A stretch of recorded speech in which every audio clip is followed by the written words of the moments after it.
ಮತ್ತೊಂದು inside story ನಿಮ್ಮೆದುರಿಗಿಡ್ತಾ ಇದೀವಿ ಸ್ಫೋಟದ ಕುರಿತಂತೆ. ಈ ಬಂಧಿತ ಶಂಕಿತ ಉಗ್ರ ಕೊಟ್ಟಂತಹ ಮಾಹಿತಿಯ ಮೇಲೆ ದಾಳಿ ಏನಾಯಿತು?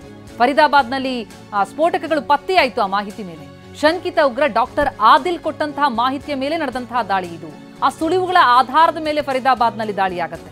ಸ್ಫೋಟಕ ಸಂಗ್ರಹಿಸಿಟ್ಟಿರುವಂತಹ ಮಾಹಿತಿಯನ್ನ ಪಡ್ಕೊಂಡು ದಾಳಿ ಮಾಡ್ತಾರೆ. ದಾಳಿ ಮಾಡಿದಾಗ ಅಲ್ಲಿ ಸ್ಫೋಟಕ ಪತ್ತೆಯಾಗುತ್ತೆ. 2900 ಕೆಜಿ ಸ್ಫೋಟಕ ವಸ್ತುಗಳು ಜಪ್ತಿಯಾದದ್ದು.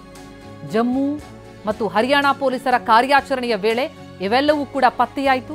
ಜೊತೆಗೆ ಈ ಶಂಕಿತ ಉಗ್ರ ಡಾಕ್ಟರ್ ಆದಿಲ್ ಈತ ಲಾಕ್ ಆಗಿದೆಯಲ್ಲ, ಬಹಳ ರಣರೋಚಕ. ವಿವರಿಸ್ತಾ ಇದ್ರು ನಮ್ಮ ಪ್ರತಿನಿಧಿ. ಗೋಡೆ ಬರಹ ಪೋಸ್ಟರ್ಗಳನ್ನ ಅಂಟಿಸಿದಂತಹ ಆರೋಪದಲ್ಲಿ ಈತ ಲಾಕ್ ಆಗ್ತಾನೆ. ಕಾಶ್ಮೀರದಲ್ಲಿ ಜೈಷೆ ಮೊಹಮ್ಮದ್ ಸಂಘಟನೆ ಬರಹ ಇದು. ಜೈಷೆ ಮೊಹಮ್ಮದ್ ಪೋಸ್ಟರ್ ಅನ್ನ ಅಂಟಿಸಿರ್ತಾನೆ ಆದಿಲ್. ಜೆಇಎಂ ಪೋಸ್ಟರ್ನಿಂದ ಉಗ್ರರ ಬೇಟೆ ಶುರುವಾಗುತ್ತೆ. ಈ ಪೋಸ್ಟರ್ ಹಲವು ಅನುಮಾನಗಳಿಗೆ ಕಾರಣ ಆಗುತ್ತೆ. ಶ್ರೀನಗರದ ಹೊರವಲಯದ ನೌಗಾಂವ್ನಲ್ಲಿ ಈ ಪೋಸ್ಟರ್ ಅನ್ನು ಅಂಟಿಸಲಾಗಿರುತ್ತೆ. ಅಕ್ಟೋಬರ್ 19ಕ್ಕೆ ಜೈಷೆ ಮೊಹಮ್ಮದ್ ಸಂಘಟನೆಗೆ ಸೇರಿದಂತಹ ಪೋಸ್ಟರ್ ಇದು. ಈ ಪೋಸ್ಟರ್ನ ಜಾಡು ಹಿಡಿದು ಹೊರಟಾಗ ಈ ಶಂಕಿತ ಉಗ್ರ ಡಾಕ್ಟರ್ ಆದಿಲ್ ಆತ ಲಾಕ್ ಆಗ್ತಾನೆ. ಆತನನ್ನ ಬಾಯ್ಬಿಡಿಸಿದಾಗ ಈ ಸ್ಫೋಟಕಗಳನ್ನ ಸಂಗ್ರಹಿಸಿಟ್ಟಿರೋದು ಪತ್ತೆಯಾಗುತ್ತೆ. ಫರೀದಾಬಾದ್ನಲ್ಲಿ ಕಾರ್ಯಾಚರಣೆ ನಡೆಸ್ತಾರೆ. 2900 ಕೆಜಿಗೂ ಅಧಿಕ ಅಲ್ಲಿ ಸ್ಫೋಟಕಗಳು ಪತ್ತೆಯಾಗುತ್ತೆ.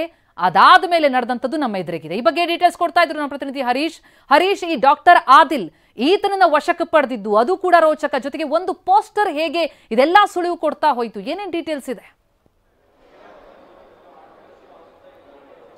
ಹೌದು ಪ್ರತಿಮಾ, ಶ್ರೀನಗರದ ಹೊರವಲಯದಲ್ಲಿರ್ತಕ್ಕಂತಹ ಒಂದು ಗ್ರಾಮದಲ್ಲಿ ಗೋಡೆ ಬರಹ ಪತ್ತೆ ಆಗುತ್ತೆ. ಪೋಸ್ಟರ್ಗಳು ಕೂಡ ಪತ್ತೆ ಆಗುತ್ತೆ. ಅದು ಏನು ಅಂದ್ರೆ ಜೈಷೆ ಮೊಹಮ್ಮದ್ ಸಂಘಟನೆಯ ಚಿಹ್ನೆ ಇರುವಂತಹ ಪೋಸ್ಟರ್ಗಳು.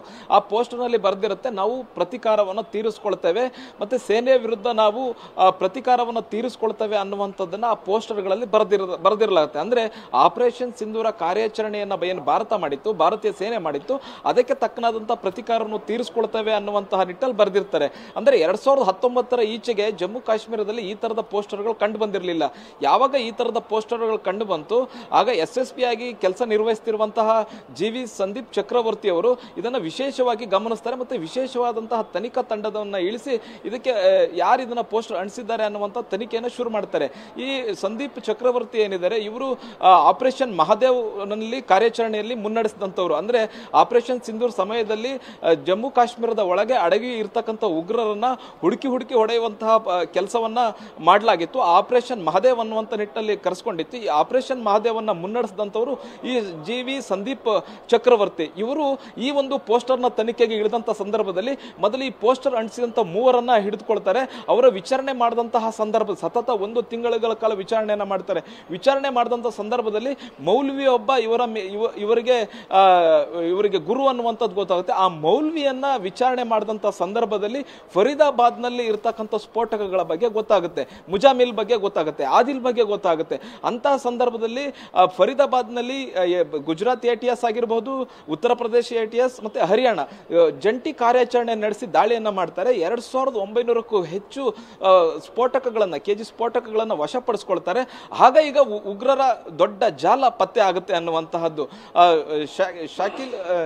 ಶಾಹಿದಾ ಇರ್ಬೋದು ಮತ್ತೆ ಇನ್ನಿತರ ಉಗ್ರರು ಮುಜಾಮಿಲ್ ಮತ್ತೆ ಆದಿಲ್ ಇವರೆಲ್ಲರೂ ಕೂಡ ದೊಡ್ಡ ಜಾಲ ಪತ್ತೆ ಆಗುತ್ತೆ. ಬಹು ಮುಖ್ಯವಾಗಿ ಆ 3 ಪೋಸ್ಟರ್ಗಳು, ಆ ಪೋಸ್ಟರ್ ಅಂಟಿಸಿದಂತಹ 3 ವ್ಯಕ್ತಿಗಳು ನೀಡಿದಂತಹ ವಿಚಾರಣೆ ವೇಳೆ ನೀಡಿದಂತಹ ಮಾಹಿತಿ ಆನಂತರ ದೊಡ್ಡ ಜಾಲವೇ ತೆರೆದುಕೊಳ್ಳುತ್ತೆ. ಆದ್ರೂ ಕೂಡ ದೆಹಲಿಯಲ್ಲಿ ಆದಂತಹ ಸ್ಫೋಟವನ್ನ ತಡೆಯಲಿಕ್ಕೆ ಸಾಧ್ಯ ಆಗೋದಿಲ್ಲ. ಯಾಕಂತಂದ್ರೆ ಎಲ್ಲಿ ಇವನು ಉಮರ್ ಏನಿದ್ದಾನೆ, ಈತ ಪ್ರತ್ಯೇಕವಾಗಿ ಈ ಸ್ಫೋಟಕಗಳನ್ನು ಸಂಗ್ರಹಿಸಿಟ್ಟಿದ್ದ ಅಂತ ಗೊತ್ತಾಗ್ತಾ ಇದೆ. ಯಾವಾಗ ಫರೀದಾಬಾದ್ ನಲ್ಲಿ ದಾಳಿ ಆಗುತ್ತೆ, ಆಗ ಈ ಸ್ಫೋಟಕಗಳನ್ನು ಅವನು ಎಲ್ಲಾದ್ರೂ ನಾನು ಬಳಕೆ ಮಾಡಲೇಬೇಕು ಅನ್ನುವಂತಹ ನಿಟ್ಟಿನಲ್ಲಿ ಅವನು ದೆಹಲಿಗೆ ಬಂದು ದೆಹಲಿಯಲ್ಲಿ ಸ್ಫೋಟ ಮಾಡಿದ್ದಾನೆ ಅನ್ನುವಂತಹ ಮಾಹಿತಿ ಗೊತ್ತಾಗ್ತಾ ಇದೆ. ಮತ್ತೆ ಇದು ಪೂರ್ವ ತಯಾರಿ ಆಗಿತ್ತು. ಮತ್ತೆ ಅನೇಕ ಬಾರಿ ಈತನ ತಂಡದವರು ದೆಹಲಿಗೆ ಭೇಟಿಯನ್ನು ನೀಡಿದ್ರು. ದೆಹಲಿಯ ಯಾವ ಸ್ಥಳಗಳಲ್ಲಿ ಸ್ಫೋಟವನ್ನ ಮಾಡಿದ್ರೆ ಹೆಚ್ಚು ಸುದ್ದಿ ಆಗುತ್ತೆ ಮತ್ತೆ ಹೆಚ್ಚು ಜೀವ ಹಾನಿ ಎಲ್ಲಾಗುತ್ತೆ, ಅಲ್ಲಿ ಸ್ಫೋಟವನ್ನ ಮಾಡಿದ್ರೆ ತಮ್ಮ ಗುರಿ ಸಕ್ಸಸ್ ಆಗುತ್ತೆ ಅನ್ನುವಂಥದ್ದನ್ನು ಅವರು ತಿಳ್ಕೊಂಡಿದ್ರು. ಹಾಗೆ ಅದೇ ರೀತಿಯಾಗಿ ಸ್ಫೋಟವನ್ನ ಮಾಡಿರುವಂತಹದ್ದು ಈ ಎಲ್ಲ ತನಿಖೆಯಲ್ಲಿ ಬಯಲಾಗ್ತಾ ಇದೆ. ಪ್ರತಿಮಾ, ಥ್ಯಾಂಕ್ ಯು ಹರೀಶ್ ತಮ್ಮ ಮಾಹಿತಿಗೆ.